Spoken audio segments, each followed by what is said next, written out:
So Bitcoin is pumping. What does that mean, Bitcoin is pumping? Well, Bitcoin is a cryptocurrency. Many people have heard about it.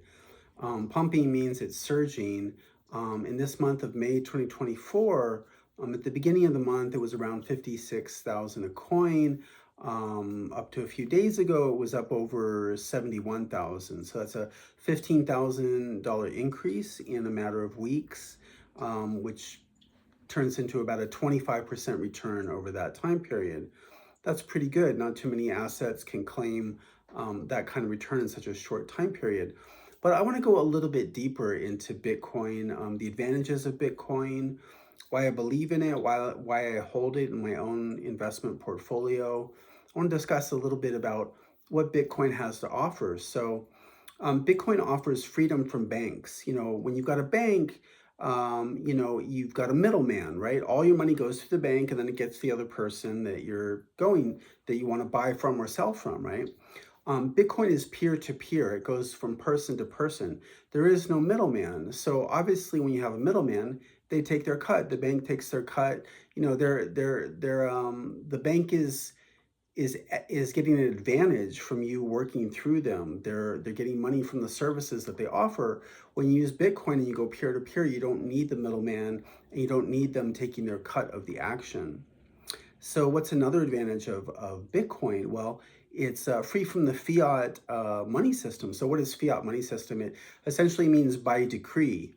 So in other words, we have a dollar bill, and by decree, this piece of paper with some numbers and letters on it has value.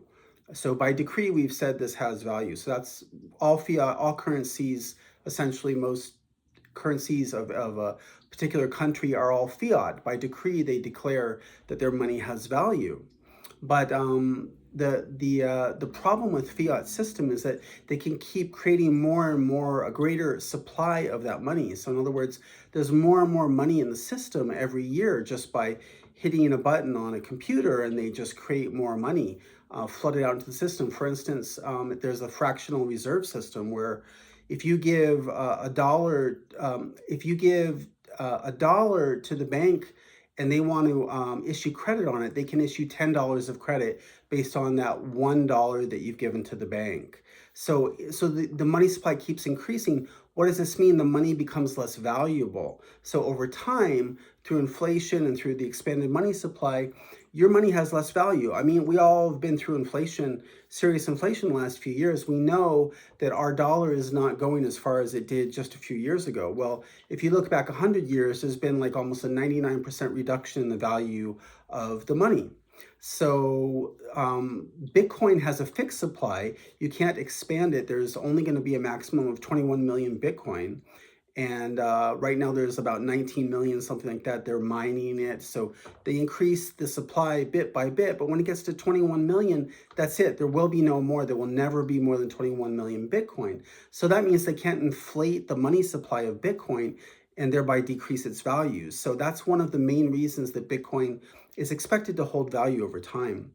So what's another advantage of Bitcoin? Well, I mentioned that you don't have banks. Well, there's a lot of people in the world who don't even have access to banks. So they're sort of cut off from being able to trade, at least internationally or beyond their immediate region, because they don't have access to banks. I mean, they might be, 5 days walk from a bank or something to get to the nearest bank. So if they have a cell phone, and now we know cell phones are all over the world, if they have a cell phone and they have an app, they can do Bitcoin transactions right from their phone, and they don't need to have access to a bank. So this allows greater access to trade for many people in the country that are sort of in the world who are sort of cut off from the international commerce by the fact that it all goes through banks right now, or mostly goes through banks. So the fact that you don't have to go through a bank, it means that people in developing countries have an advantage by using Bitcoin, and they can trade and they can do commerce beyond their region and more extensively throughout the world. And so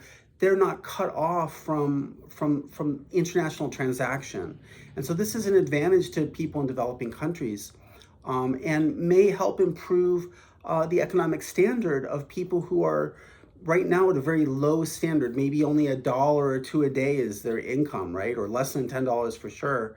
And if they have access to Bitcoin, this may increase their ability to do commerce and to to do well financially, to raise their standard of living. So, what's another advantage? Well, Bitcoin is decentralized because you don't have the banks kind of being the pivoting point through which all the dollars and through which the currency transacts. Bitcoin is decentralized. Everybody's kind of an equal in the Bitcoin family, right? I mean, obviously, if you own more Bitcoin, that's good, but you don't have it all centralized through the banks because the banks take their calling card from the central banks of the country, right? The Federal Reserve is the central bank of the United States, and they sort of call the shots for all the banks of the country. And then the Federal Reserve and the banks of the country, they take their calling card comes from the bank. I believe it's called the Bank of International Settlements. Okay, so everybody's kind of got this top-down hierarchical thing, and you always have to go a step up to kind of see who's in charge of the money supply, right? But in a decentralized format where you're going peer to peer, there is no middleman, there is no hierarchy. Everybody's sort of on an even playing field. So this decentralization makes it more fair. You don't have banks calling the shots. So speed of settlement. When you do a Bitcoin transaction, it usually completes within minutes. Whereas like right now, when I'm trying to like move money from one bank to another, it can take days for my money to get there. With Bitcoin, it's fast. Zoom, it's just minutes and it's done. And they're making it. They call it a layer 2, I believe, the Lightning layer. They're trying to make a layer on top of Bitcoin that will even increase the speed of transactions beyond that, so that it can happen hopefully in seconds. So this is an advantage of Bitcoin, speed of settlement. Cold storage, so the security of your Bitcoin. If you hold Bitcoin on a hardware wallet that is offline, it's called cold storage. You don't have to worry about people hacking into it. A lot of people, there's been issues around Bitcoin. If you hold money in a certain exchange, you've got third-party risk. You've got another party that is involved in holding your money. And if they get hacked, you're kind of out of luck. But if you hold Bitcoin on a hardware wallet that is offline, nobody can get access to that online. And you have to have a seed phrase. I believe there's 12 seed words in a seed phrase usually. And by knowing those 12 words, you can connect your hardware wallet to the internet, and you can use those 12 words to be able to buy and sell with your Bitcoin. You can sell your Bitcoin, you can buy more Bitcoin. And then you can take it offline and put it back into cold storage, and it's secure.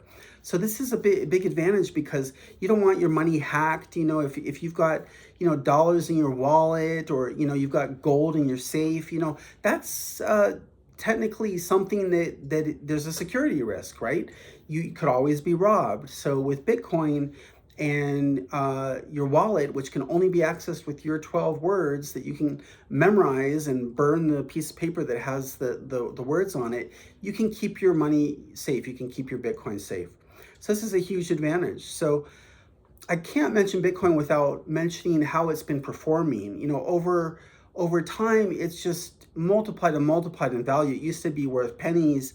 Now it's worth tens of thousands of dollars, right? So your Bitcoin is one of the best assets in terms of its performance in the last, it's been out since I believe 2009. So that's like 15 years.